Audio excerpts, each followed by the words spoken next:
First is just for the record and for those people watching on television, the Economic Club of Chicago and Bloomberg both invited Vice President Harris to a similar interview about her economic plans that she has declined so far. Bonjour tout le monde, nous sommes le 16 octobre, mercredi. Il y aura des élections aux États-Unis le 5 novembre prochain. C'est dans 21 jours, ou presque. Et le but de l'émission, j'aime mieux aviser tous les gens tout de suite que le but de l'émission n'est pas d'aller chercher le maximum de gens qui connaissent très bien les élections américaines. C'est plutôt pour faire en sorte que des gens qui s'y connaissent un peu aimeraient en savoir un peu plus pour comprendre le déroulement des élections qui va avoir lieu aux États-Unis le 5 novembre. Mon nom est Gilbert Thibodeau. Vous écoutez l'émission Ça passe ou ça casse. Il se peut quelquefois que j'ai des hausses de température et quelquefois que je suis un peu moins enjoué. Aujourd'hui, je vais essayer d'être le plus calme possible parce que je sais très bien qu'ici au Canada, au Québec, spécialement Montréal, il y a des gens qui ont déjà des idées préconçues par l'entremise de différents médias traditionnels. Le but de l'émission Ça passe ou ça casse d'aujourd'hui n'est pas de vous imposer mes opinions, mais plutôt d'être le plus objectif possible sur ce qui va se passer le 5 novembre. Évidemment que je vais colorer l'émission. Soyez-vous confortables. Pauline, André, Claude, Jasmine, Michel, soyez-vous confortables. On va avoir beaucoup de plaisir. L'émission ne sera pas trop longue en espérant que vous allez comprendre à peu près ce qui va se passer parce que ça va être vraiment un coup d'éclat. Pas juste en Amérique du Nord, pas juste Mexique, États-Unis, Canada. Je pense que c'est au niveau planétaire. Les États-Unis, on dira ce qu'on veut. C'est une puissance, bien que la Chine est en train de prendre énormément d'espace et différents autres pays, dont un qu'on oublie souvent, Modi, en Inde. L'Inde est en train de prendre énormément de puissance. On dira ce qu'on veut. C'est 1,4 milliard. Quand il y a 1,4 milliard de personnes dans ta population, mettons que tu comprends un peu le phénomène du développement économique, de comment nourrir tout ce beau monde-là, parce qu'ils se lèvent le matin pour aller travailler ou, à défaut, font autre chose. Tout ça pour dire que l'Inde et la Chine sont puissants et sont voisins en passant. Par contre, au niveau du développement et de la nouvelle technologie, longtemps, encore aujourd'hui, les États-Unis font partie des leaders mondiaux. Donc, il va y avoir des élections le 5 novembre. Il ne faut pas penser qu'il n'y a que le président qui s'en va changer. Dans le cas présent, il y a deux candidats. Kamala Harris, qui est la candidate pour le Parti démocrate. Comment elle a fait pour gagner? Je me le demande. Je ne sais pas comment ça se fait que c'est Kamala Harris. Normalement, dans les deux partis principaux aux États-Unis, il y en a deux. Parti démocrate, Parti républicain. Au Parti démocrate, comme au Parti républicain, on a une convention qui fait en sorte que les membres et certaines personnes à l'intérieur du parti votent. Avant même de voter, il y a des débats pour choisir qui va être la personne qui va représenter le parti. C'était Joe Biden. Après différentes positions de différents États américains, ont choisi Biden. Combien de personnes? 14 millions de personnes. Que ce soit arrangé, que ce ne soit pas arrangé, on parle du Parti démocrate. C'est à l'interne et c'est le Parti démocrate qui fait en sorte, de leur façon, à leur façon, qui va être notre représentant lors des prochaines élections américaines. Joe Biden est en poste encore aujourd'hui, en passant. Il va demeurer en poste jusqu'au 20 janvier 2025. Mais l'élection va faire en sorte qu'on va choisir aux États-Unis un président élu. C'est pas tout à fait ce qu'on pense. Il est le président à devenir lorsqu'il va porter serment en janvier 2025. Et le président en fonction actuellement, ben, va vider la table, va sortir avec ses clics, ses claques, lentement, et va quitter lorsque le prochain élu va être assermenté. Donc, normalement, ce serait Joe Biden qui se présente. Il est déjà président actif. Malheureusement ou heureusement, je ne sais pas, il a participé à un débat. Je pense que c'est le fameux débat, là, pour ceux qui suivent un petit peu la politique américaine. Il y a eu un débat avec Donald Trump, qui, lui, de la même façon au Parti républicain, a été choisi. Il y avait des candidats qui se présentaient contre lui. Il y a eu des débats. Bon, plusieurs se sont retirés pour finalement avoir seulement Donald Trump comme le candidat officiel. Donc, c'est ce qui est arrivé. Donald Trump a accepté un débat avec Joe Biden. Et Joe Biden a passé pour... pas vite, mettons. Mettons pas vite. Pas vite vraiment. Et donc, ils l'ont changé. Là, je ne connais pas encore la réglementation du Parti démocrate. Ça en est quasiment une bande dessinée. Je pense que ça ne s'est jamais vu. Ça ne s'est jamais vu. La course était quasiment entamée. Pour ceux qui suivent les élections américaines, là, on est loin des élections au Canada ou au Québec ou à Montréal, dans une ville là, qui dure une campagne de 40 jours, 40-45 jours. Non, aux États-Unis, je pense que la campagne électorale, ça dure 4 ans. Donald Trump a fait sa vague de fond, n'a pas accepté d'avoir perdu en 2020. Est-ce qu'il a raison? Est-ce qu'il n'a pas raison? Je ne veux pas donner mon opinion là-dessus. On doit vivre avec. Ce sont nos voisins du Sud. Donald Trump a perdu les élections avec 74 millions de votes. Joe Biden, si ma mémoire est bonne, en a eu 81 millions. Et Donald Trump a décidé de se représenter. Il a le droit à 2 mandats. 2 mandats de 4 ans. Ils peuvent et normalement sont successifs.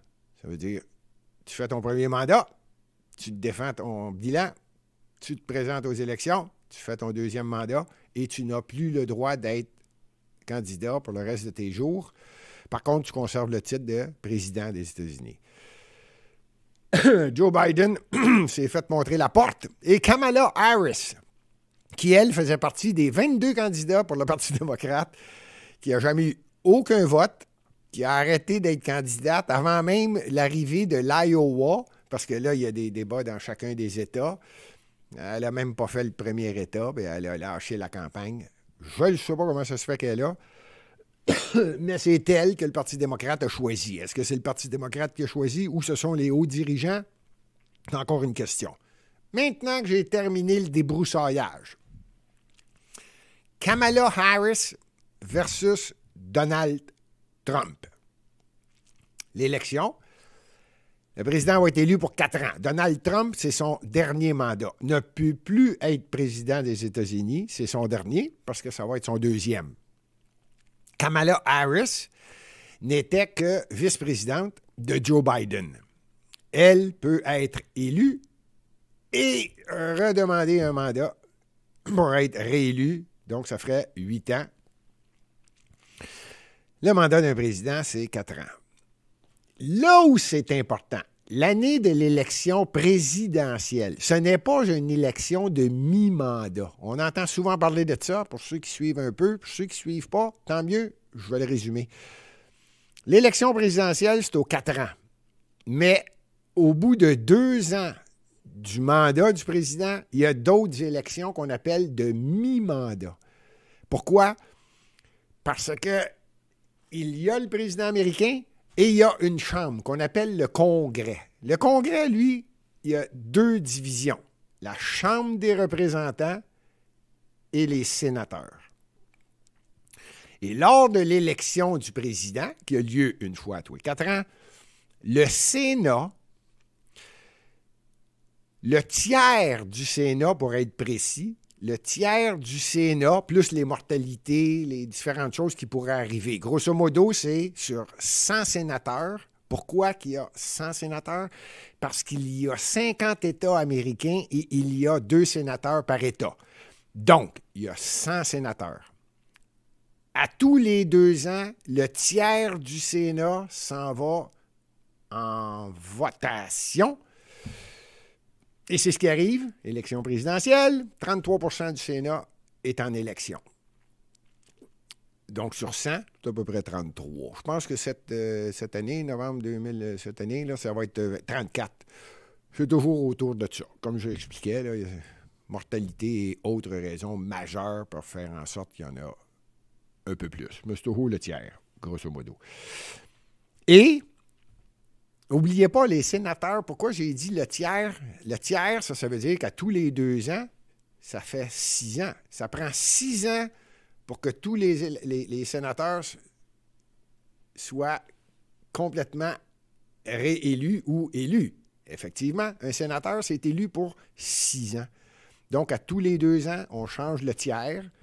Puis, à tous les 6 ans, les gens, la population aura voté pour le sénateur de son choix. L'élection d'un sénateur, 6 ans. Un président américain, 4 ans. Maintenant, la Chambre des représentants. Ça,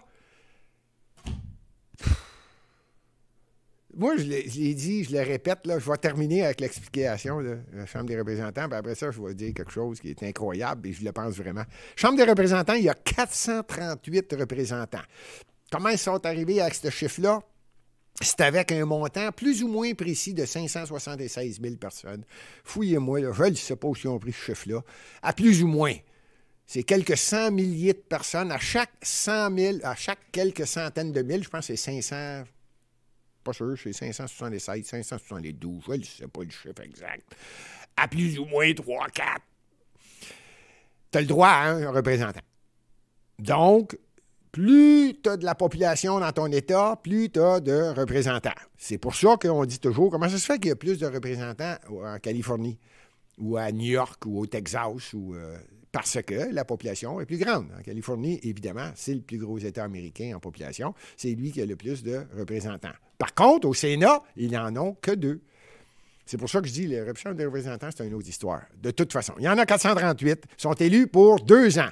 Eux autres, la journée qu'ils sont élus, là, ils tombent en campagne électorale pendant 2 ans. Parce qu'il y a des élections à tous les 2 ans aux États-Unis. L'élection présidentielle, 2 ans après, mi-mandat du président. Élection présidentielle, mi-mandat, élection... Bon, la Chambre des représentants, eux autres, c'est on change la Chambre à tous les 2 à tous les 2 ans. T'imagines-tu le gars qui est élu? C'est incroyable. Moi, j'en reviens pas. Mon commentaire, je disais que je vais ajouter à ça. J'ai jamais vu un pays autant démocratique que ça. C'est incroyable. Le système des élections, ça a été pensé, si je ne me trompe pas, c'est en 1776, quelque part Philadelphie, là, quelque part Pennsylvanie, je ne sais pas, qui les fondateurs. Là. Puis ils ont fait ça. Là. C'est démocratique. Tant et aussi longtemps que les élections sont honnêtes. Qu'il y a pas, parce que, regarde, ça me fait de la peine de dire ça. Je pense que c'est tous les pays du monde. Là, le pouvoir corrompt, puis le pouvoir absolu corrompt absolument. Fait qu'il y en a qui essayent de tricher, puis il y a toujours de la tricherie. À partir du moment où ça ne dépasse pas un certain pourcentage, là, 1 ou 2 % de triche, c'est humain. Où est-ce qu'il y a de l'homme, il y a de l'hommerie, si tu veux. C'est comme ça, c'est tout. Bon. Mais aux États-Unis, là, si c'est pure laine, c'est bien fait. Moi, je trouve que ce pays-là, c'est incroyable. Incroyable comment est-ce que tout le monde peut s'exprimer, tout le monde a le droit de changer d'idée. La population est souvent demandée. N'allez pas croire qu'il y a juste... Là, l'élection présidentielle, n'allez pas penser qu'il y a juste le président, les gouverneurs, 33 % des gouverneurs, puis 438 représentants, là. Non. N'allez pas croire ça. Là. La feuille, là, il y a des États, là, la feuille est incroyable. Là, on parle c'est parce que ça, c'est la haute direction des États-Unis, ceux qui mènent l'ensemble des États-Unis. Mais, chaque État est responsable de ces élections-là. Il y a 50 États, donc il y a 50 façons de faire les élections et le bulletin de vote. Il y a des États où, sur le bulletin de vote, tu vas voter pour Kamala ou Donald, après ça, ton sénateur. Si, dans ton État, ton sénateur tombe en élection, parce que si il n'y a pas de sénateur qui va être élu dans ton État, si dans ton État, il n'y a pas d'élection. Comprenez que c'est juste le tiers qui est renouvelé. Et sur le bulletin, tu as tes représentants, ton représentant. Ici, à Montréal, on dirait dans ton arrondissement. Aux États-Unis, on appelle ça un county. Puis là, tu votes pour ton représentant au Congrès. Mais en plus, après ça, ben là, tu as le shérif. Là, là, ça se peut que le shérif, il passe au vote. On vote pour le shérif. Ton commissaire scolaire. Ça se peut qu'il y ait un vote. Puis, chaque État, son élection, c'est en fonction de ce que l'État décide. Et chaque État est indépendant de l'autre. Ce n'est pas le gouvernement fédéral qui décide de comment ça va se passer dans tous les États. Non, non, non. Chaque État a sa façon. Puis là, il y a des États, eux autres, qui décident de faire un référendum. Alors, sur le bulletin de vote, il peut y avoir un référendum. Est-ce que les toilettes publiques, aujourd'hui, on va les mettre jaunes? Ou je ne sais pas, peu importe le référendum, que la population d'un État trouve que c'est important et que les élus disent, oui, on va le mettre sur le bulletin de vote, on va en profiter pendant l'élection présidentielle, il va y avoir un référendum, puis les gens votent, et là, tu fais ton bulletin de vote. Alors, il y a des bulletins qui sont très, très longs, il y a des bulletins qui sont moins longs, c'est chaque État qui décide. J'avais dit au début de l'émission que le but n'était pas d'essayer de faire comprendre à tous ceux qui comprennent comment ça marche. Parce que là, il y a des opinions et c'est très, très, très, très arrêté. Je vais en profiter pour faire une petite parenthèse là, avec les commentateurs et ceux qui représentent le Québec dans différents journaux traditionnels. On connaît... Je suis certain que je ne me trompe pas, là, ou... une exception, là, peut-être que j'oublie, que je n'ai pas dans la tête au moment où je suis en train d'exprimer ce que je dis là. Je pense que l'ensemble des journalistes, des médias traditionnels québécois, là, c'est... Trump, c'est un trou de cul, puis Kamala Harris va gagner. Gros pied, là, je résume grosso modo. C'est bête et méchant ce que je viens de dire, là, mais ça sonne à peu près comme ça. Il n'y a à peu près pas grand-chose que vous allez entendre en bien de Donald Trump. Malheureusement, je pense qu'il n'y a pas d'objectivité. Je ne me rappelle plus du nom. Là. Peut-être le technicien va me le crier, son nom. Comment il s'appelle, celui qui représente le Québec ou le Canada là, à Washington? Là? Richard. Richard Latendresse. Bon, Richard Latendresse, lui, c'est un représentant pour les médias ou représentant majeur. Lui, il a accès à ce qu'on appelle la période de questions. À tous les jours... il y a une personne qui représente le président et qui va parler avec les médias. Et Richard Latendresse représente, le Canada, j'imagine, là, quelque chose du genre, et fait partie des journalistes accrédités qui ont accès aux locaux où il y a la fameuse mise à jour quotidienne de... c'est une femme actuellement, la représentante du président américain, qui vient répondre aux questions après avoir fait une allocution pour expliquer ce qui est en train de se passer dans différents dossiers. Je résume. Richard Latendresse, ça, pour ceux qui ne le connaissent pas, c'est celui qui est déjà arrivé devant le représentant du président américain, puis il a dit le président américain, là, il va voter pour quelle équipe de football, là, au championnat de football? Moi, c'était la première fois que je le regardais, là, puis j'ai dit, qu'est-ce que le représentant du président va dire? Il a été très, très, très, très diplomate. Au lieu de dire, hey, le cave, assis-toi, il lui a dit, je suis désolé, vous êtes à la Maison-Blanche, je représente le président et ce n'est pas le genre de questions que vous devez poser ici. Il a été tellement diplomate de répondre ça. Et c'est la dernière fois que j'ai vu... la dernière fois que j'ai dit, j'écoute Latendresse, là, j'ai dit non. Seulement, il y a un parti pris. En plus, ces questions... lui, il se trouvait drôle. C'est le genre de questions que tu pourrais poser ici au Québec. Au Québec, il n'y a pas de trouble avec ça. Ici, on est habitués. Ils disent n'importe quoi. Ils disent... Mais là, tu arrives devant un des pays les plus puissants au monde, puis tu t'en vas demander, le président, il prend pour quelle équipe, lui? Tout ça pour dire que ce n'est pas mon intention d'essayer de mettre la pression sur qui que ce soit pour essayer de comprendre que moi, je me pose la question, et c'est très objectif. Comment ça se fait que Kamala Harris a remplacé Joe Biden? Comment ça se fait qu'on l'a changé? Comment ça se fait que pendant une campagne électorale, ça ne s'est jamais vu, on dise Joe Biden qui a gagné, 14 millions de personnes ont voté pour lui à l'intérieur du Parti démocrate et il est le représentant officiel. Maintenant, il y en a qui l'aiment, il y en a qui ne l'aiment pas, c'est vrai. Il est sénile? Peut-être. Il n'a pas dit à la boule? OK. il a de la misère à trouver les escaliers quand il finit de parler avec quelqu'un. OK, on s'entend sur ça, c'est tout vrai.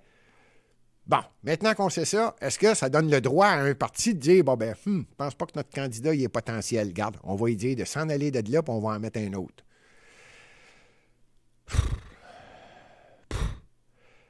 Puis là, du jour au lendemain, n'oubliez pas que pendant la campagne électorale, pas pendant la campagne électorale, mais pendant le premier mandat, tous les journalistes, ou presque, disaient que Kamala Harris est probablement une des pires vice-présidentes américaines. Là.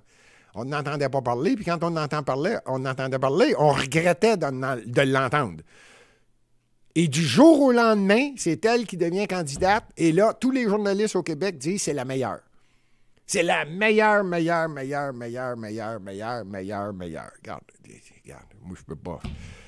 Si vous voulez que je vous dise. Je vous ai donné indirectement un peu mon opinion. Maintenant, est-ce que Donald Trump, c'est un bon gars? Je ne le sais pas. Moi, honnêtement, j'ai jamais suivi ses transactions majeures en développement immobilier. Ça, c'est les racines de son père. C'est familial. Est-ce qu'il a hérité de 20 millions, 30 millions, 40 millions? Je ne le sais pas non plus. Ce que je sais, c'est qu'aujourd'hui, il est multimilliardaire, donc il n'a pas trop perdu d'argent. Y a-tu fait seulement des bons deals? Non. Ça, je peux vous le dire tout de suite, j'en suis convaincu.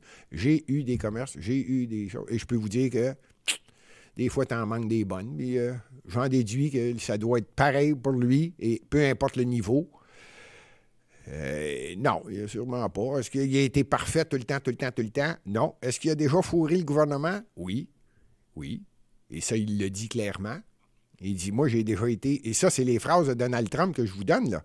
J'ai été homme d'affaires, j'ai acheté à peu près tous les politiciens. C'était mon travail. Je voulais du développement. Je faisais du développement. Et c'est comme ça que ça fonctionne. Aux États-Unis, on appelle ça le système. Pas moi qui le dis. C'est lui-même qui le dit. Il dit, je les connais tous. Puis il dit, je peux même vous dire lesquels qui sont faciles à acheter facilement. C'est incroyable d'avoir dit ça. Et c'est ça, c'est quand il se présentait candidat à la présidence. C'est tout un personnage pour ceux qui ne le connaissent pas. En passant, à l'intro, ce que vous avez entendu, j'ai pris le nom, les Economic Chicago Club et Bloomberg, qui est une très, très grosse agence américaine, ont invité Kamala Harris et Donald Trump à venir devant quelqu'un qui va poser des questions sur différents sujets. Ceux qui ont manqué l'intro, vous réécouterez l'intro. La personne qui va poser des questions le dit tout de suite.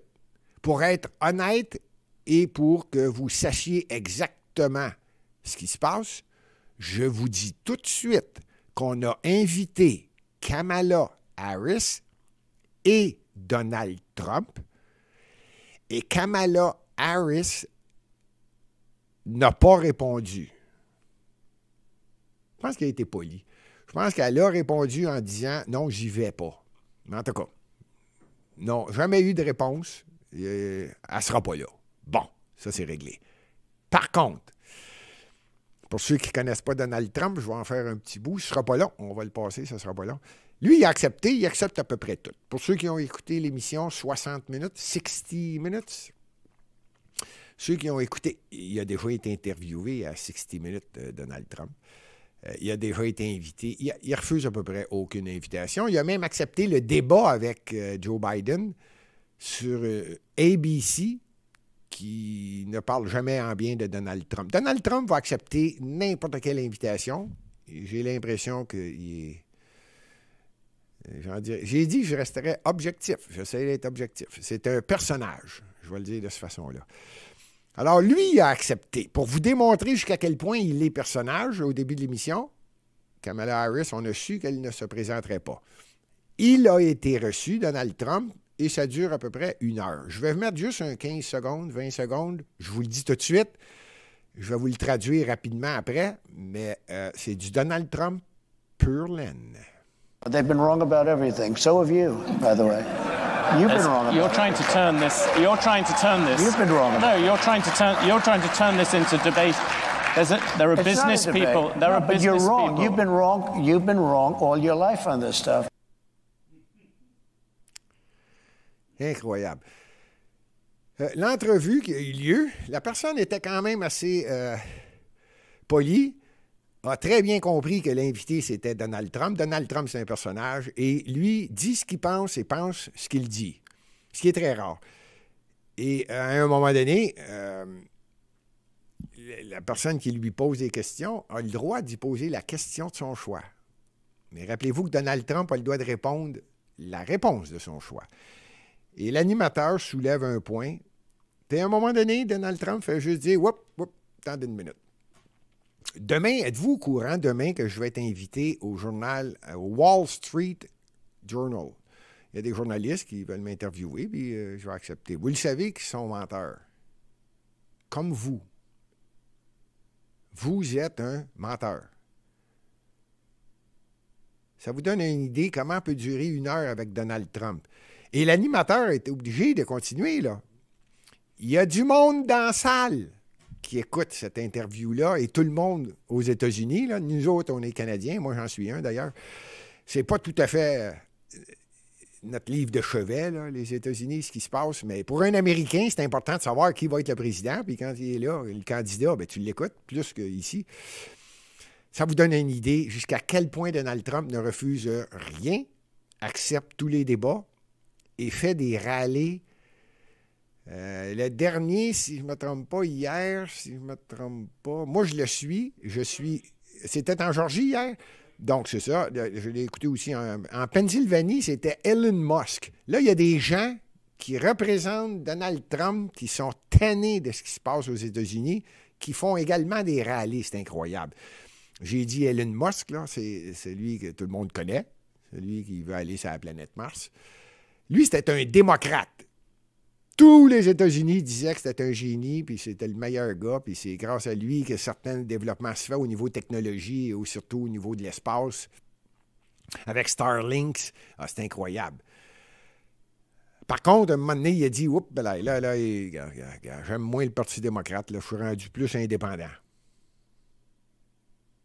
Et dernièrement, il a dit, là, non, moi, là, je suis plus indépendant. Moi, je pense que c'est Donald Trump qu'on a besoin aux États-Unis. Hop, pelaille. Hop, pelaille, les médias ne l'ont pas aimé, celle-là. Fait que là, Elon Musk va peut-être commencer à moins se faire aimer par certains médias. Mais que voulez-vous? Il faisait un rallye au nom de Donald Trump en Pennsylvanie pendant que Donald Trump est en Georgie. Et que pendant un autre démocrate pur laine de la même famille que John F. Kennedy et Robert Kennedy, tous les deux ont été assassinés. Le neveu de John F. Kennedy, Robert Kennedy Jr., fait également des rallyes au nom de Donald Trump. On parle d'une famille démocrate full, désolé mon français, mais je parle des États-Unis. On parle d'un démocrate à pure laine, là, qui a carrément dit non, le Parti démocrate n'a pas l'affaire, là. Pas du tout. Et il appuie Donald Trump. Oups. Ça, il y en a plusieurs au Québec. Peut-être qu'il y en a qui le savent, il y en a qui ne le savent pas. Ceux qui se sont fait traiter de complotistes ou de conspirationnistes concernant le vaccin. Parce que moi, personnellement, je l'ai déjà déclaré. Moi, j'étais pro-choix. Moi, je ne suis pas anti-vaccin, pas du tout. Puis, je ne suis pas pro-vaccin, pas du tout. Moi, je suis pro-choix. Je pense que les gens sont responsables quand ils sont bien informés. Bon. Puis quelques médias, pour ne pas dire un média, a dit que je flirtais avec le conspirationniste. Là, il fallait qu'il démolisse Thibodeau le plus vite possible. Là, regarde, il est pro-choix. Il n'a pas le droit. Ici, au Canada, tu n'as pas le choix. Ben, de toute façon, tous les médias ont été subventionnés. Leur salaire a été payé pendant 2 ans, subventionné par le gouvernement fédéral et le gouvernement provincial. Je peux comprendre la petite chroniqueuse, pas d'envergure, ou peu importe le journaliste, là, quand tu es payé par le gouvernement, tu dis ce que le gouvernement dit. Pour en revenir à Robert Kennedy, ce que je viens de vous dire, là, vous pensez que c'est tough? Oh boy!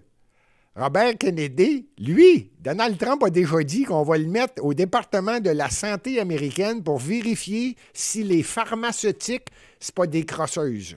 S'ils ne sont pas profiteuses du système, s'ils ne sont pas à l'argent avant même la science. Oups! Puis en passant, Robert Kennedy n'a rien contre les vaccins, là. Il l'a dit. Même chose. Mais regarde, moi, si quelqu'un veut se faire vacciner, à partir du moment où il est bien informé, grand bien te fasse. Mais si tu veux pas, ben, tu veux pas. C'est tout. Liberté de choix.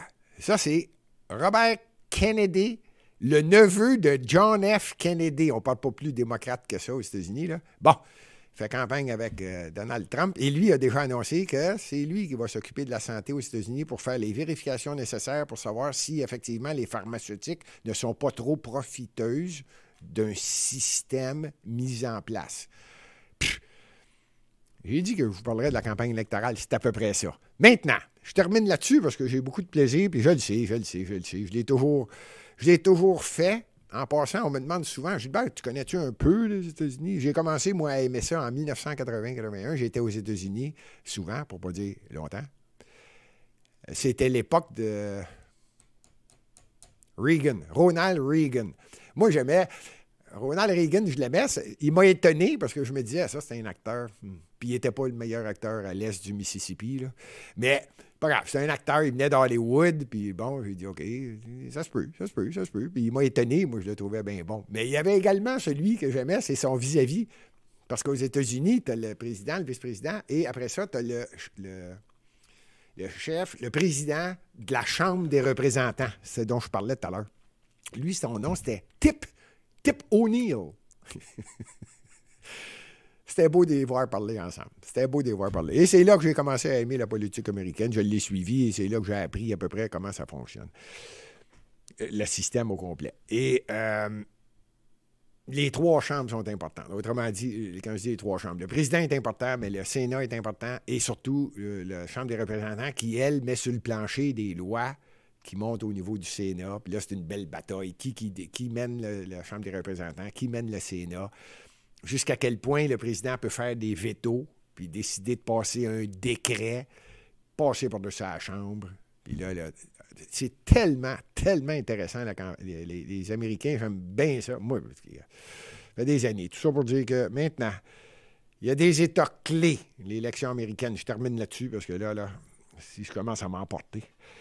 on n'en parle pas souvent. Moi, je dis que le Montana, j'ai dit que le Sénat est important. Dans le Montana, il y a un sénateur là, qui est en élection.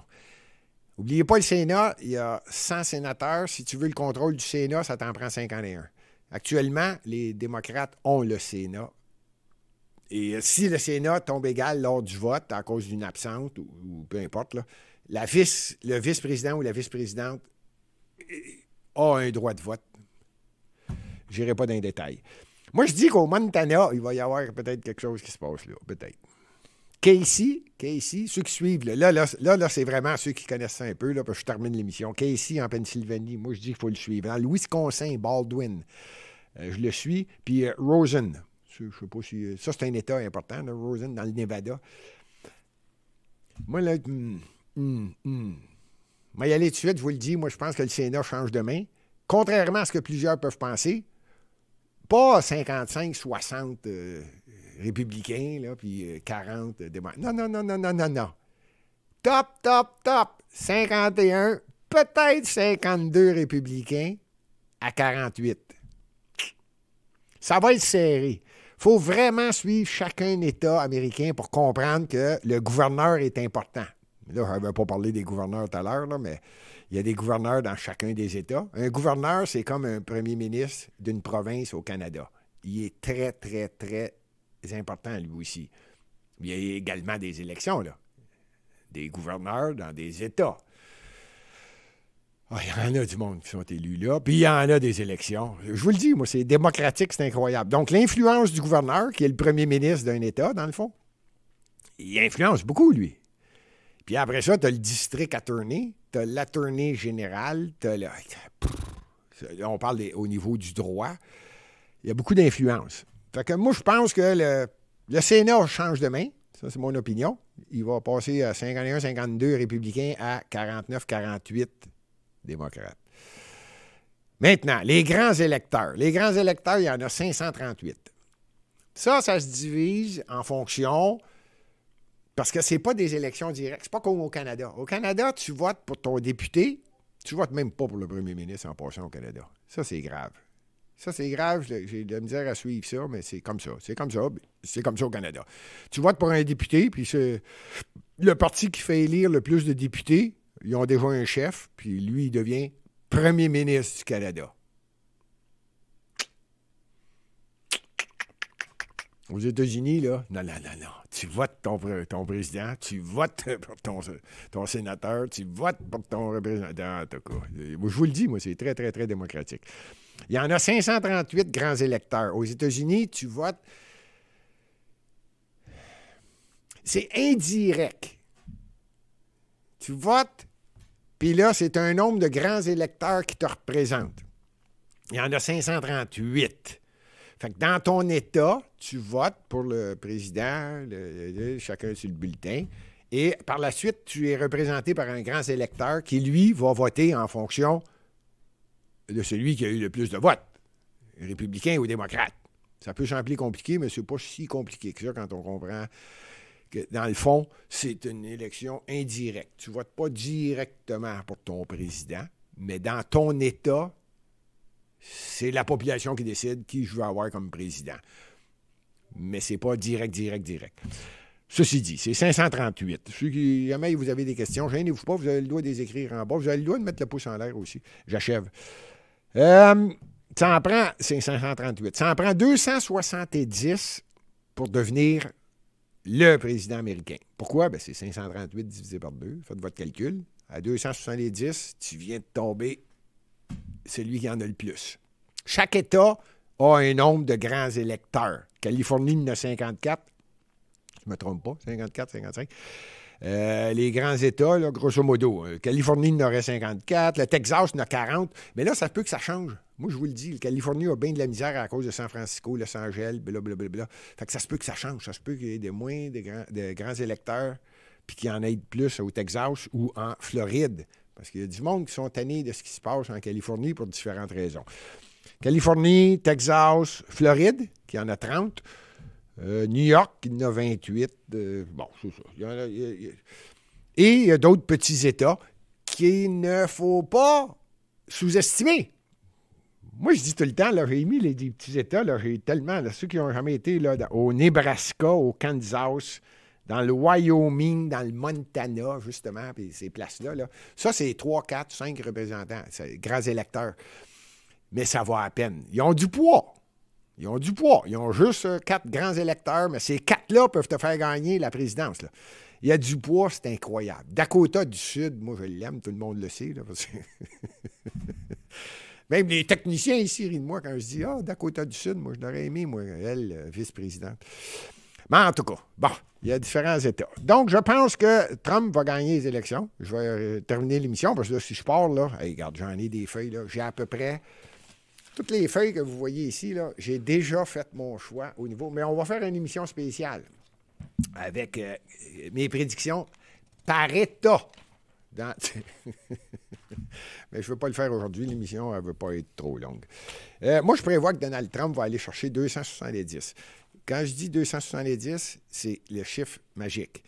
Il va aller en chercher beaucoup plus que ça. Je ne veux pas donner mes chiffres exacts aujourd'hui, mais je pense qu'il va aller chercher aisément 270. N'en déplaise à M. Latendresse ou toute autre personne qui parle de politique ici au Québec concernant les États-Unis puis qui n'arrête pas de dire que Kamala Harris est en avance et va remporter facilement.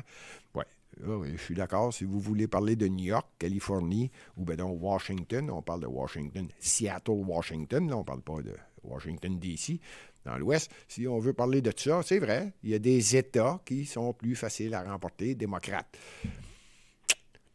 Il y a 50 États aux États-Unis. Il va falloir que quelqu'un l'explique correctement quelque part à un moment donné. On va faire une émission spéciale, évidemment, à Lux Media. Ça va me faire plaisir probablement d'être présent. Et là, je vais sortir des chiffres beaucoup plus précis sur le Sénat, qui sont les noms, à mon avis, qui vont faire que la donne change. La Chambre des représentants, n'oubliez pas que New York, là, il y a 29 là, grands électeurs, là, mais il y a également des représentants. Et il y a différents counties, qu'on appelle arrondissements, là, des counties, du côté ouest de New York, à l'extérieur du centre-ville de New York qui sont en train de tomber vers républicains. Fait que je termine en disant que la Chambre de représentants va demeurer républicaine, un peu plus forte. C'est mon opinion. C'est mon opinion. On se reparle. Salut!